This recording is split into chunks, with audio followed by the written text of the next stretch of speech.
live, gentlemen. So here's the deal. A minute early. I'm still coming off of such a great time out in Anaheim, California. And when I say such a great time, I don't mean the after hours, although that is fun. I find learning great. Like I find when I engage in, I'll call it the process of becoming a better version of myself, I get excited about that. And family reunion is such a big part of that. What do y'all make of it? Just being around individuals that are in the business that have been doing it for so long and sharing their success stories. There's always something that's it's very humbling just to be a part of that and to know that you're continuously working to surround yourself with people who are doing this in the industry at such a high level. Yeah, it's just very humbling for one. But yeah, it's just I look at family reunion, the whole event. That was an experience. It was literally an experience, and that you'll remember that for the rest of your life. So, was this your first time? Yes, it was. All right, so that's awesome. So we got a multitude perspective here. So Jim, what'd you get? Yeah, personally for me, I don't know how many times I've been now, but I think that was the most refreshing I've felt leaving family reunion. I don't know if it was kind of a mindset change. You could tell from KW in general. There was definitely a shift happening just within a culture manner. But, I tell agents all the time, you got to pour back into yourself. And if you don't do anything the entire year, that's such a wonderful way to pour back into yourself. And being around other individuals that are doing things really similar as you. And if you can pull one or two things away and implement that into your business, it's such a win. And that's what I always look for year after year. What are those couple things? This year, I walked away with a ton of things, and it was pretty overwhelming. But just with us all being from different parts of the country or different countries in general, we see different ways that we do things and interact with people. And I think that part of it's really interesting and something you can't get over Zoom or just constantly doing something in your backyard. It's a great experience. Yep, 100%. All right, so I think we're going to probably dive into some of this stuff we're bringing back from Anaheim. So let's hit it. So here's the deal. Let's look at Rockwall first, but you're going to see a drastic change in something here. And when we get to the Dallas County and the Collin County, you'll see it on a grander scale. But just right now, active listings in Rockwall County is 85, down a little bit from 103. It's the lowest since the first week of the year active inventory has been in Rockwall County. So what we need is activities to put new listings on the market, for one. It looks like there's a couple coming soon. 32 active option. One of the reasons the active inventory is down is we're selling more. Yeah. So you'll see 32 outside of the end of last month. It's pretty high in terms of how many active option contracts we had. If you go to pendings, we've got 63 pending and 36 sold. But what I want to point out is if you look at the numbers of 7-day average sold properties in February compared to the numbers that were selling on a 7-day running total in January, it's drastically different. Yeah. You'll see it bigger in the bigger counties, but pay attention to this. So let me just go to Dallas and I'll just show you real quick.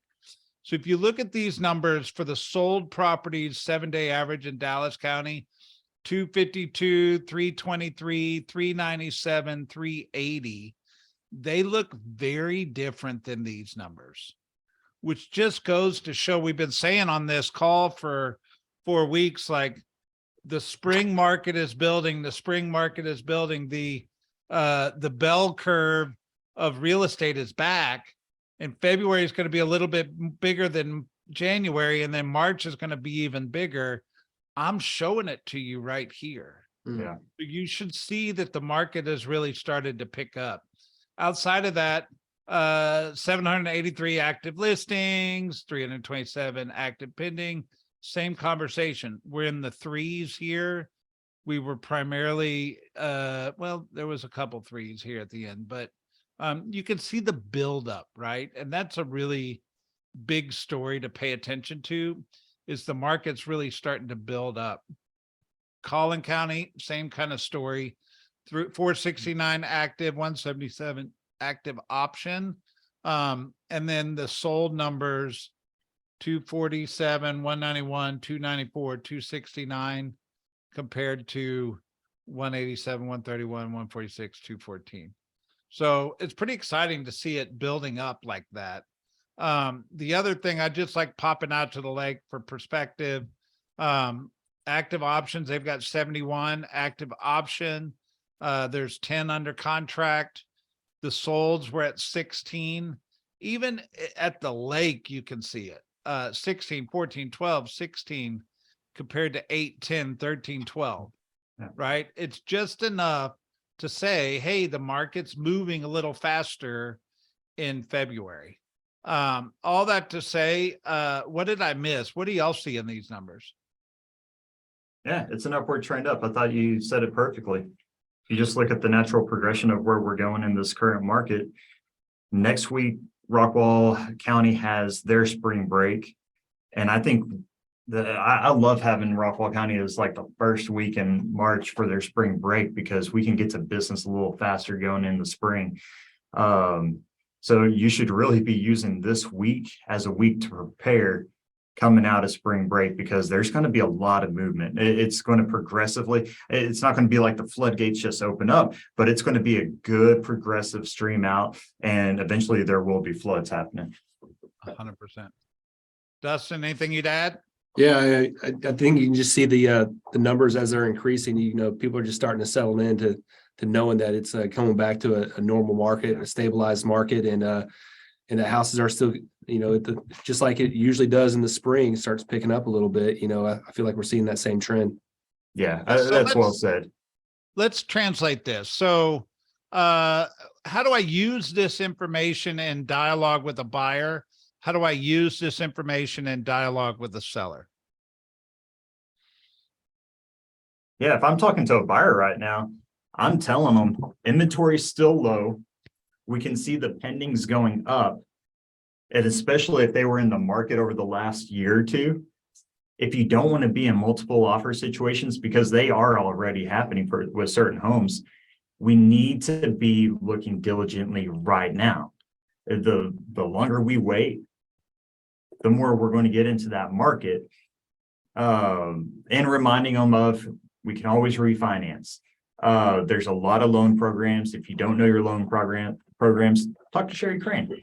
And with our seller, you know, I think if we look back in the last year, 2 years, and we can probably go back further, but especially in the last couple of years, where the numbers were exaggerated, I'm wondering if those are the trends of the market because of how spring break occurs and everything, where we see the biggest liftoff going in through March. And so if you get your house listed right now, going into spring break or out through spring break, that's where we saw the largest price increases happen over the last 2 or 3 years. So now's a great time if you're in the position to be selling. 100%. Yeah, I think that you just, when coming with the sellers, you still have to approach the fact that, you know, that there's a good chance that they're sitting on a 2.5% interest rate too. And that conversation, I think, needs to be had because in reality, you know, a lot of sellers might not want to move right now. So it's really finding, you know, in the shift book, Gary Keller talks about, you know, finding the motivated and what is it that they're looking for. There's a good chance that they wanted to move a year ago. They just settled into a lower interest rates. What is that motivation greater than that interest rate right now? Is their family growing outside of that? And understanding your seller's needs and what they're looking for. Some have been wanting to move for the last couple of years. They just didn't want to move around in that market. And they may have settled in and they lost that motivation. How can we find that and get that back for them and express that into today's market? Yeah, I think that equity is a big conversation to have, because as I sat and thought about it over the last week, I think the biggest hang up in this market are the fees. People don't want to pay fees. They'll pay 50, 60, 70,000 over market price like they did the last couple of years, but they don't want fees. So let's take some of that and get rid of that equity and get rid of your fees. Yeah. Gentlemen, I heard a comment, and maybe I'd heard it in previous years, but I heard it differently this year. And I'm almost kind of wondering why in my 24 years in real estate, this thought has never actually landed in my brain. But here's what I heard.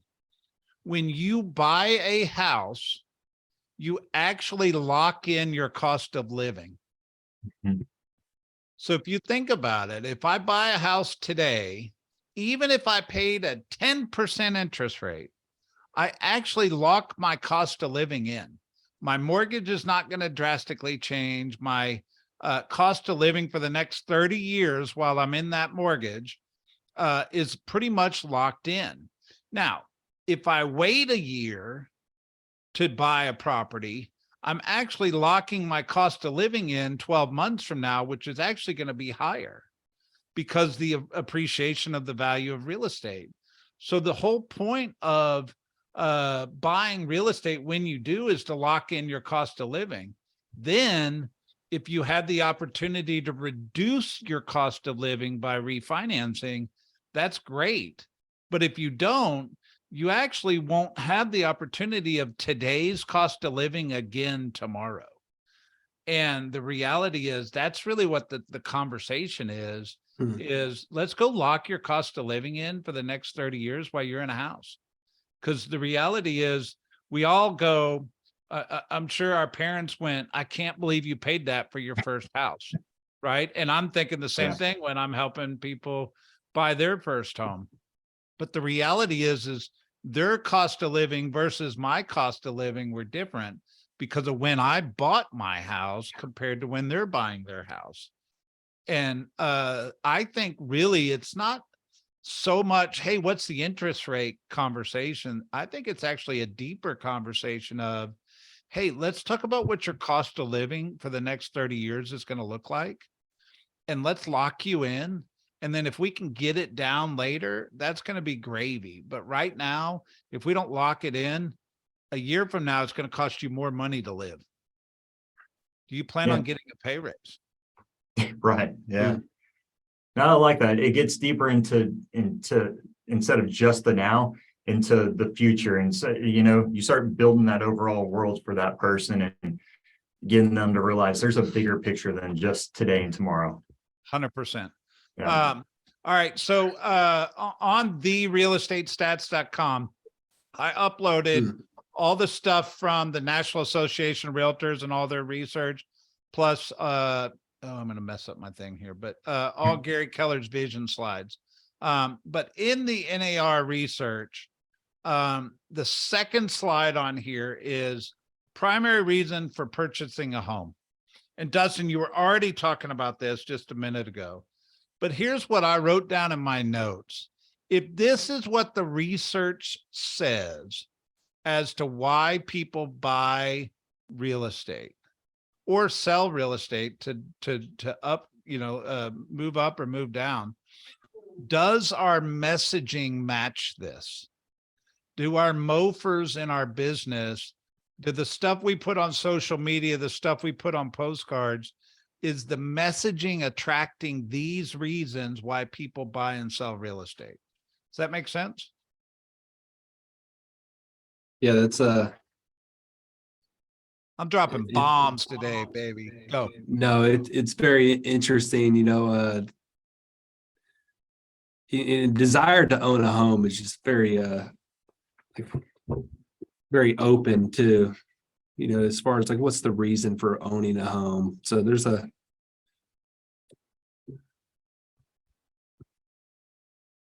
is that first time home buyer?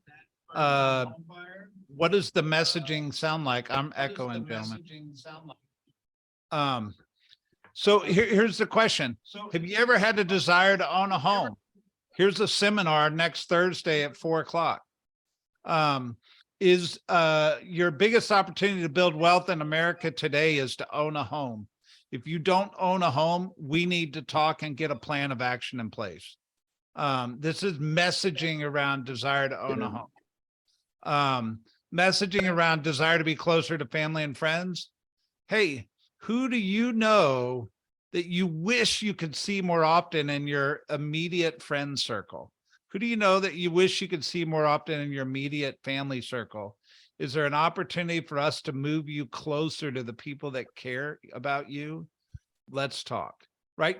I'm customizing messaging around these things in order to use this to attract buyers and sellers to the table. Yeah, it'll be interesting to see if this mindset change continues over the next couple of years. Because I mean, even the desire you're going away from desiring a larger home to going into the smaller home. It's really, it's something to really think about as if we're exiting what we came out of.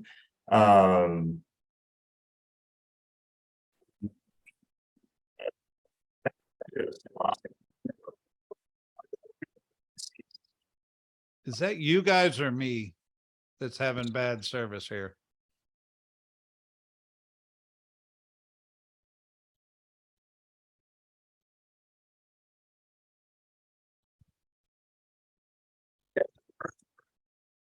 I think y'all are having a rough go over there. Let me keep going. One thing that I notice is it's not just what are these numbers, but I'm looking for the shifts. So desire to be closer to family and friends has gone from 5% to 16% over a 10-year period or a 12-year period. This number has gotten much, much greater over time. What's gotten smaller? Retirement grew a little bit. Desire for a larger home got smaller in 2022, which I thought was interesting. Change in family situation got smaller. I would have thought that went up during COVID. Job relocation has gotten less relevant. The rest of these are just kind of 1, 2, and 3 points, but I thought it was interesting to point out. The other thing that I wanted to run through was a couple stats that came out of Gary's vision speech. And he talks about the numbers that drive U.S. real estate, obviously, are the home sales, home prices, on and so forth. But there's two numbers that I want to point out. So Dustin, can you hear me good? I can hear you. All right, good. So we sold 6.1 million homes in 2021, and it dropped to 5 million homes sold in 2022. And I want to remind you, the first half of 2022 was on fire. So you can imagine the drasticness of the second half versus the first half to create 5 million in total sales. So this looks like it could be just a bad number or a bad conversation. And if you take 5 million in sales and go back across, the last time we did that kind of volume was in 2014. And honestly, if you lived in real estate in 2014, you thought it was great. But we're just feeling the drop from last year and the year before to create a new normal for us. But here's the good news. If I go down here to total market value, in 2022, we did $2.5 trillion worth of real estate was sold. So last year was the second largest year ever in real estate sold. So what that tells me, gentlemen, well, let me take it one step further. The projections are 2023 is going to be the third largest real estate volume sold ever. And pricing has a lot to do with that, right? Like appreciation has taken the total market volume up, which if you exist in the real estate space, we have pay raises built into real estate. It's called price appreciation because we're paid on sales price, right? Well, so does this number have price appreciation built into it. So what I hear is there's less transactions being done, but for more dollar volume. So then the conversation is you have an opportunity to make your income, actually, I wouldn't say less work, but on less transactions if you play it right. And how do we go get our unfair share? Are y'all? Yeah, that's what I was going to say. The biggest thing I see on here is that agent count drastically changing. And like you said, we're doing 2014, 13 numbers, but with a 2022 agent count. But we know this, not all those agents are actually out there running a business. They're doing the transaction. And that, I think that's where the opportunity is a lot of people understand that there's agents just out there doing a transaction, not running a business and not taking care of their client and treating it like their largest purchase, that a lot of people treat it like they're buying a Snickers bar at the grocery store. So get out there, talk to people, use these conversations we're talking about with your clients, with prospects, and get your unfair share. Do more than the person just doing one or two. 100%. Let's run through a couple of these articles real quick. This first article was DFW new home sales show remarkable stamina despite more days on market.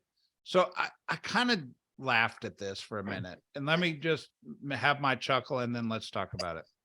So the 3-month moving average time on market for new homes in Dallas-Fort Worth increased from 95 days from 83 days.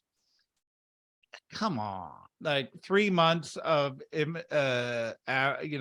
on market is nothing. And a year ago, new homes were selling on an average of 53 days on market. So if I was a news media, I might say almost doubled and create a headline. But 53 days on market is fast, yes, and 95 days on market is still kind of fast, to be honest, in perspective. So I thought that was interesting. And then the other comment in here, and then anything you guys add, let's see where it was, right here. Sales to list price ratio continuing to decline. So to me, I'm always looking for information to be able to coach and guide my buyers at the table, right? So this is one of those nuggets. It says, new home prices are improving for buyers as the sales to list price ratio. The 3-month moving average of sales to list price ratio declined from a recent high of 100.7, meaning they were selling for over the builder marketed price in June 2022, down to 97.7 in January 2023, dropping for the 7th straight month. So what do you make of that information? I think again, there was an unrealistic time frame that we were hitting, in the summer of 2022. I mean, you were constantly, having to keep in contact with these builders because there was price increases that were going up by the week, and you could barely keep up. They just kept raising them. So as this goes down, and you're kind of talking about the 3-month data, we're talking through the holidays of, Christmas and everything else. So yeah. It just, I believe it just goes back to everything that we've been saying in the past few months is just the market's normalizing out, and it's still a good market to be had, and new home purchases are on the rise still because they're still offering crazy incentives to get people in the door, lower interest rates and extra bonuses, so it's slowed down. We acknowledge that, but it's still moving. Yeah, everything you just showed me looks like a completely normal market, just about. I mean, you're showing 100.7%. Like, that's not normal. That 97.7 is almost normal to where we were. I think we're at like 98.2 to 98.7. So we're somewhere between 0.5% to 1% off of where we typically are. It's okay. it's a normal market. I just, Yeah. And does this headlines. translate to the resale market at all?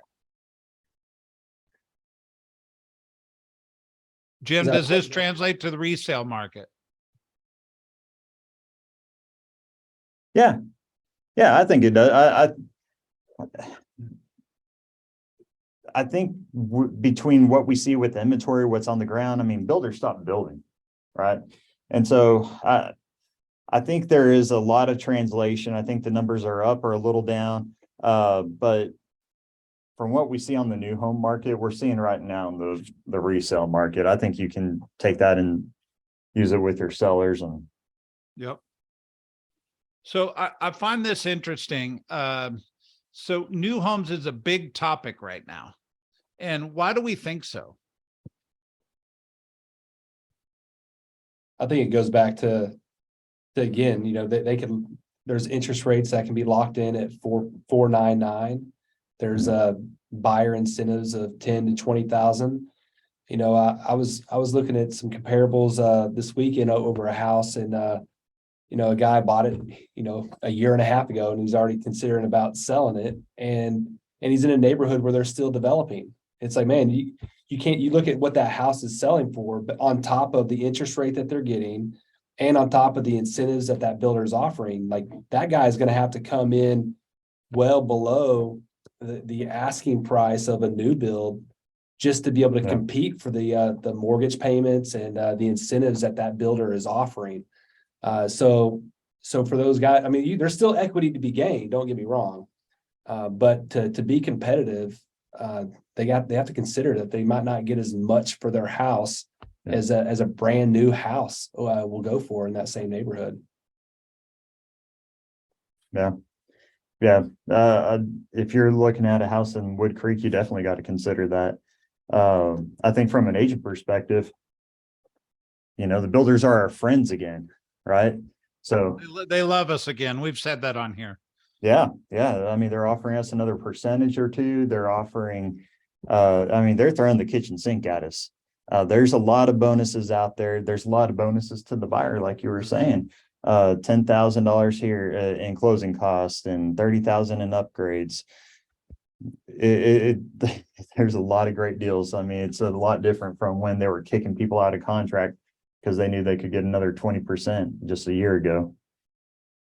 There you go. All right. Last thing, investors buying fewer homes, but market share expected to hold steady. What do you make? I thought that was really big. If we're looking at a market that's holding steady and we're coming out of a market where we had a really huge influx of investors, even with the number of realtors that are out there, that tells me that there's going to be more of a resale market out there for us to have, right? Yeah, for sure.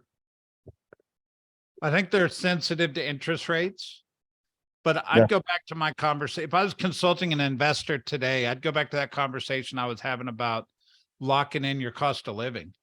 You're actually locking in your cash flow return. So it's going to go nothing but up.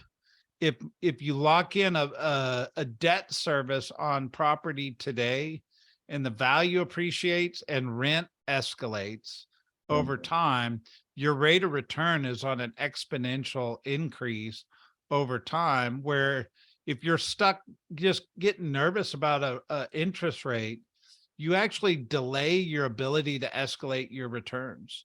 However, it's got to make sense. I get that. But it's an emotional thing if you're looking at it as an interest rate. It's a logical thing if you're looking at it as an investment or a rate of return. Absolutely. All right, gentlemen, what do I need to take from today's call? Hey, can I say one thing that we didn't talk about? Yeah. We had a great AI article, and so not to get like caught up on Chat GPT, but if you get into that AI article, we need to put that out there. There's This one here. Yeah, there's a tool out there, and I started diving around on it after I read it. The synthesia.io. Down in there in the media video section. There's some pretty cool stuff that's coming through the pipeline. So if you generate a script out of Chat GPT, drop that into Synthesia .io, it'll spit out a person that's doing a live video for you using that script within seconds. Very cool stuff. Is that what they call a deep fake is? Yeah, we're heading that direction with it. Yeah. I'm interested whenever I can start like swapping my face out with just like a little click of the button. And now I'm giving that and just using my voice. I don't know if everybody can see, but I actually have my Otter AI has actually joined this Zoom call. And at the conclusion of this Zoom call, I get a transcript emailed to me of the entire call. Yeah. And they transcribe everything that was said. So, I mean, I just added it. I think I paid $100 for a year, but every Zoom call I do now, they just join automatically and transcribe it. So it's kind of fun. Lots of different stuff. We're going to talk more and more about AI. Let's put that on the docket for next week. Yeah, absolutely. Have a good one. Hey, Happy Monday. You too. By the way, record, Dustin, I beat you in bowling. Bye. I don't know about that.